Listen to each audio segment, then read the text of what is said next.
to worship you, oh my soul, rejoice.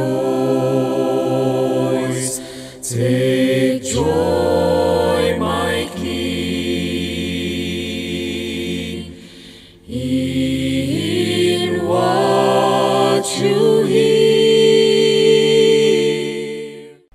Halo saudara-saudari yang terkasih di dalam Kristus, bertemu lagi dengan saya Onil di dalam Renungan Harian Sulung. Kali ini Harian Sulungnya saya berikan judul Di Tengah Badai Kehidupan. Nah, kita baca dulu ya, ayatnya diambil dari Matius 8 ayat 23 sampai 24. Lalu Yesus naik ke dalam perahu dan murid-muridnya pun mengikutinya. Sekonyong-konyong mengamuklah angin ribut di danau itu, sehingga perahu itu ditimbus gelombang, tetapi Yesus tidur. Yaitu pembacaan firman-Nya, saudara-saudari. Jadi judulnya Di Tengah Badai Kehidupan. Nah, kebanyakan kita orang Kristen suka berpikir tentang kekristenan itu adalah kalau kita jadi orang Kristen, banyak masalah kehidupan kita itu akan menjadi beres dan bahkan lebih sedikit gitu. Nah, ini sebenarnya mindset yang kurang tepat ya saudara-saudari ya.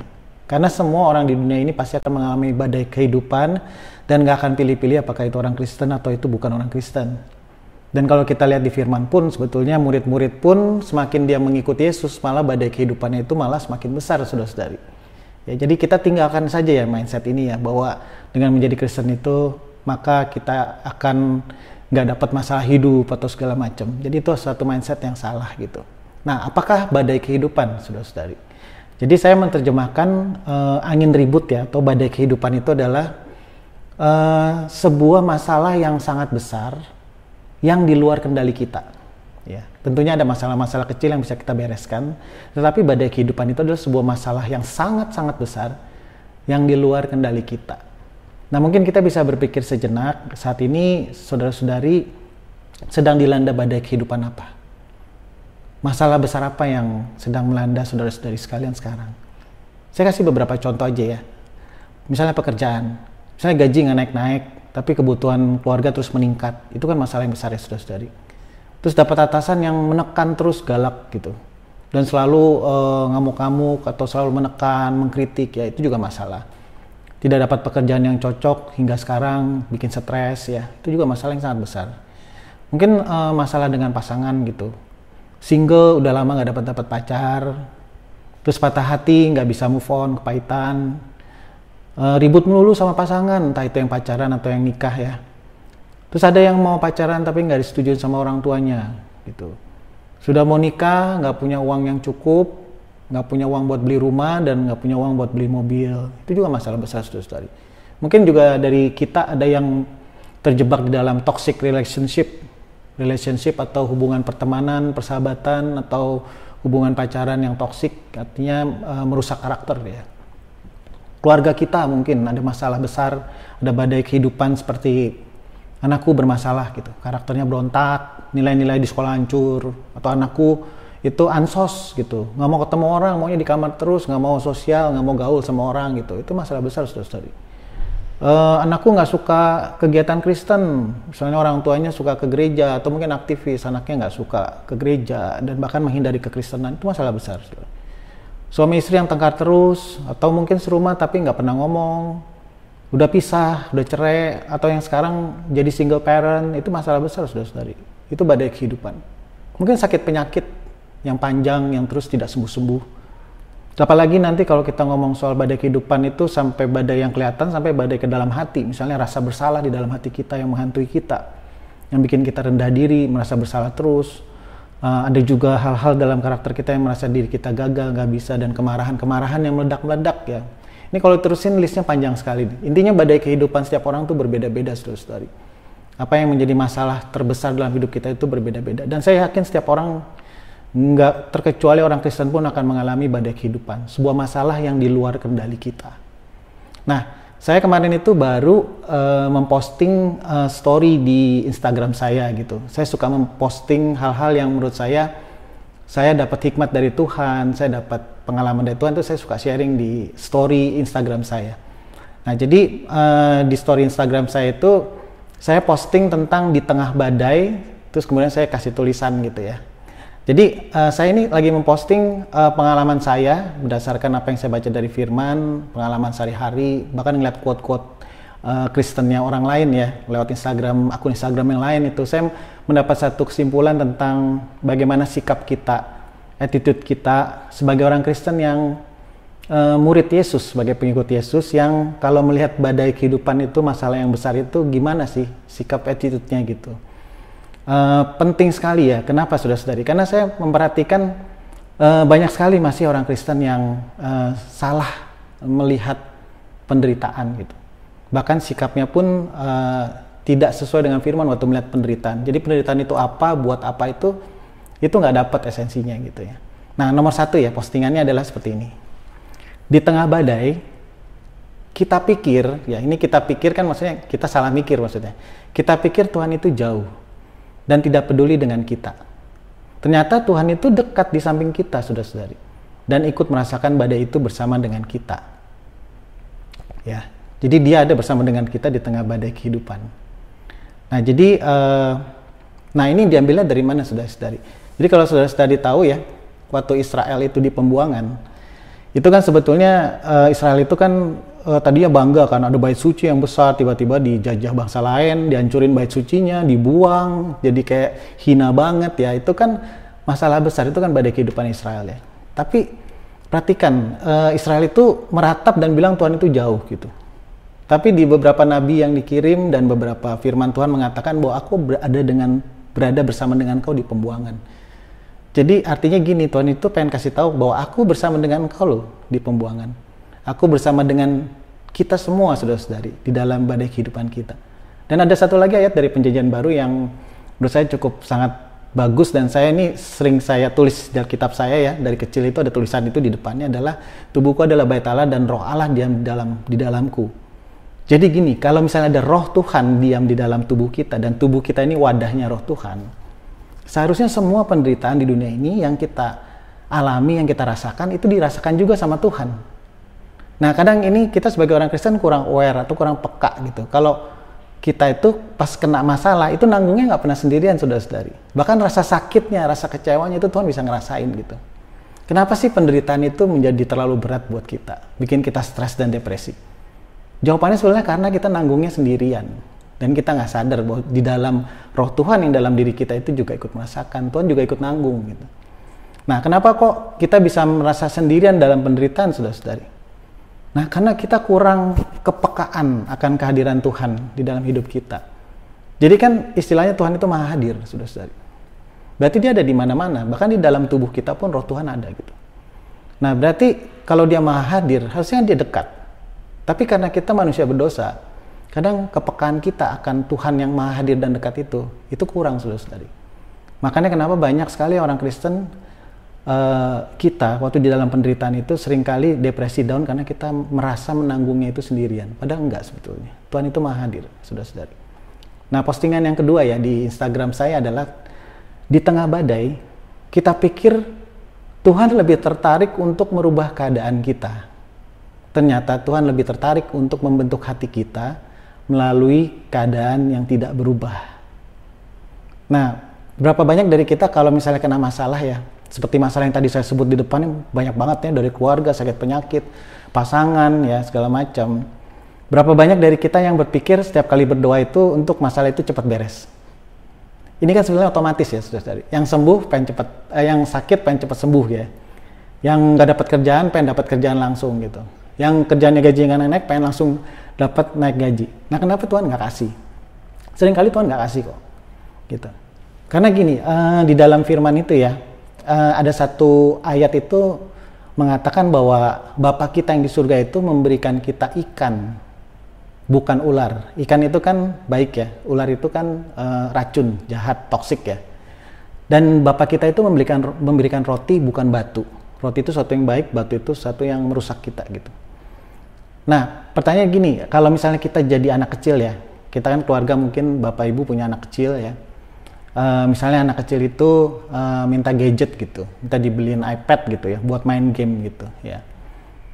Terus kita kasih dia, kita beliin, kita kasih dia. Kemudian dia pada saat itu main iPad-nya terus sampai cuekin kita orang tuanya. Dia itu sangat mencintai iPad itu melebihi dia mencintai kita sebagai orang tuanya. Kira-kira Bapak Ibu kasih nggak kalau sampai kayak gitu?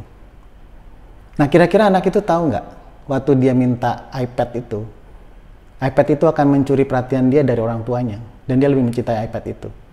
Atau contoh lain saudara-saudari, misalnya anak-anak kecil yang kecil banget minta permen sama coklat, giginya baru tumbuh, dia minta permen coklat yang banyak, dia suka gitu. Dia pengen, itu berkat yang dia mau gitu.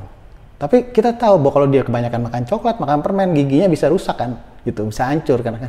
Nah, yang tahu siapa? Yang tahu kan bapaknya gitu. Jadi seringkali kita sebagai orang Kristen itu pada saat berdoa, kita itu nggak bisa sebagai anak-anak Tuhan itu kadang kurang sadar, nggak bisa bedain antara ular sama ikan, nggak bisa bedain antara roti sama batu. Yang benar-benar tahu itu adalah Bapa kita di surga, saudara-saudari. Makanya waktu kita meminta berkat-berkat yang kita doakan tersebut, saudara-saudari, kita mesti aware kalau nggak dikasih itu kemungkinan kita belum siap untuk terima itu, saudara-saudari. Ya. Nah, jadi kita yang mungkin sakit udah lama, kita minta kesembuhan. Mungkin di dalam sakit kita mesti belajar sesuatu, saudara-saudari. Kita mesti belajar tentang bagaimana kita berserah bahwa kita nggak kuat, kita rapuh gitu. Tapi kalau kita sembuh, mungkin kita cepat dikasih sembuh, mungkin kita lupa dan kita mengandalkan kekuatan kita lagi, bukan mengandalkan kekuatan Tuhan gitu. Ya mungkin untuk yang minta keuangan, untuk lebih baik, yang minta sukses gitu, mungkin saja hati kita nggak siap loh untuk dapat uangnya lebih dan untuk mendapatkan kesuksesan tersebut, saudara-saudari. Karena waktu kita mendapatkan uang yang lebih dan kesuksesan itu, hati kita jauh dari Tuhan. Siap nggak hati kita? Apakah kita yang tahu, saudara-saudari? Enggak. Kita kadang nggak tahu dan nggak nyadar seperti anak kecil. Yang tahu itu adalah Bapa kita di surga, saudara-saudari. Nah, ini postingan yang ketiga ya, saudara-saudari. Di tengah badai, kita pikir Tuhan akan membereskan keadaan agar kita bisa nyaman dan aman. Ternyata Tuhan lagi beresin hati kita jadi aman dan nyaman bersama Dia di tengah badai kehidupan. Nah, ini balik lagi soal keadaan lagi ya. Kita pengen sebetulnya kalau ada badai kehidupan, masalah yang besar, kita pengen itunya dirubah jadi aman dan nyaman buat kita keadaannya. Kalau keadaannya aman-nyaman, kita jadi aman dan nyaman. Gak juga, saudara-saudari. Yang diinginkan Tuhan itu adalah keadaannya kadang-kadang tetap nggak aman, tetap nggak nyaman buat kita, tetapi Dia rubah hati kita supaya jadi aman dan nyaman sama-sama Dia di tengah badai itu, di tengah masalah itu. Nah, jadi karakter murid atau pengikut Yesus yang dewasa ya, bukan yang bayi rohani, adalah kebersyukuran di tengah badai kehidupan, kebersyukuran di tengah masalah atau konflik yang besar. Gitu. Hatinya aman dan nyaman bersama Tuhan di dalam penderitaan. Jadi kalau seorang murid yang dewasa, seorang Kristen yang dewasa, tentunya dia bukan berpikir masalahnya untuk cepat beres, bukan. Tetapi dia belajar untuk mengenal Tuhan, belajar untuk menikmati Tuhan di tengah masalah besar yang belum beres sekalipun, saudara-saudari. Nah, jadi fokusnya beda sekali ya, saudara-saudari. Mungkin gini ya, kalau misalnya kita jadi orang Kristen baru ya, mungkin petobat baru dari agama lain gitu, baru masuk ke Kristen, saya mungkin memaklumi ya, untuk bahwa kita berpikir untuk masalah cepat beres, dapat berkat gitu. Tapi kalau kita sudah masuk, udah Kristennya sudah lama, dan kita sudah benar-benar, dan mungkin dari kecil Kristen, dan kita selalu mendengar pengajaran-pengajaran, harusnya kita sudah mulai mengerti bahwa sebetulnya masalah cepat beres itu terkadang tidak mendewasakan kita. Tapi waktu masalah itu terus lebih panjang, gak beres, disitulah kita bisa nikmati Tuhan, dibentuk Tuhan, dan bakal makin kenal Tuhan, saudara-saudari. Nah, salah satu contoh konkretnya ya, saudara-saudari, melihat kedewasaan seorang Kristen, bersukacita, bersyukur di tengah penderitaan, sebetulnya banyak di Alkitab ya. Orang Kristen waktu jemaat mula-mula itu kan ditindas ya, sama pemerintahan Romawi ya. Jadi mereka tuh mati martir. Orang yang mengaku Kristen pengikut Yesus itu bahkan ditaruh di tengah Koloseum, ditonton banyak orang, bahkan dicabik-cabik oleh singa di tengah gelanggang olahraga itu, saudara-saudari. Tapi perhatikan waktu mereka akan dicabik-cabik singa, mereka menyanyi dan memuji Tuhan dan bersukacita, saudara-saudari. Ini hati yang aman dan nyaman di tengah penderitaan itu mau dicabik-cabik singa loh, saudara-saudari. Ditonton sama orang gitu. Satu lagi contoh. Paulus itu mengatakan bahwa dia bersukacita karena disiksa, didera, dipenjara karena Kristus.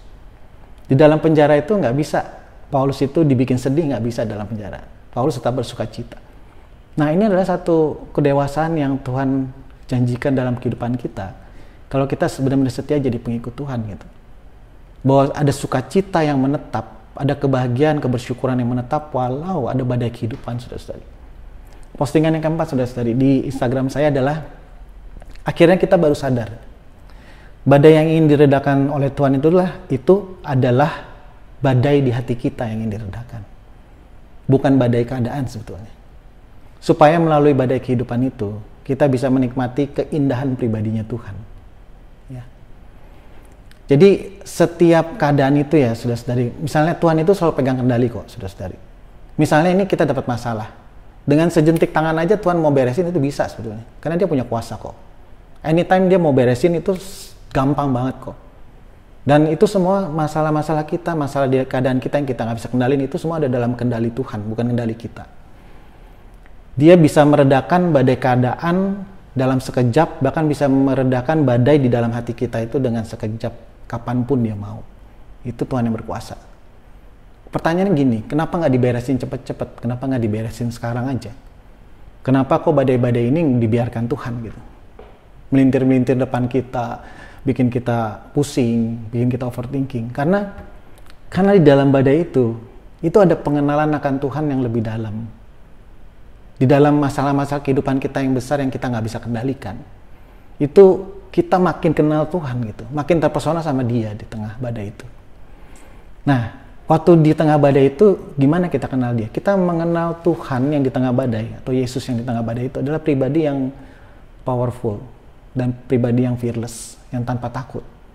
Ini bisa dilihat kok, saudara-saudari, di ayat yang tadi ya, bahwa di dalam perahu itu Tuhan Yesus tetap tidur dengan tenang. Berarti kalau kita mau mirip Yesus, kita mesti punya satu ketenangan di tengah badai kehidupan. Itu yang Yesus punya sebetulnya.